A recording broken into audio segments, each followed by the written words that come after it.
Postup pri vytváraní scenárov je relatívne jednoduchý.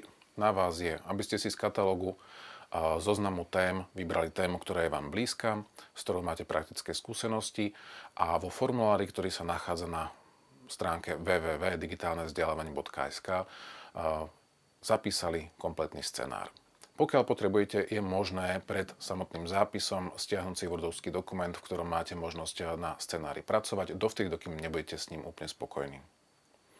Tento scenár, ako náhle bude zapísaný, prechádza do komisie, ktorá tento scenár ďalej vyhodnocuje. Výsledok komisie zašleme mailom, to znamená, že hneď potom, ako váš scenár prejde komisiou, dostanete informáciu o tom, alebo akým spôsobom scenár skončil.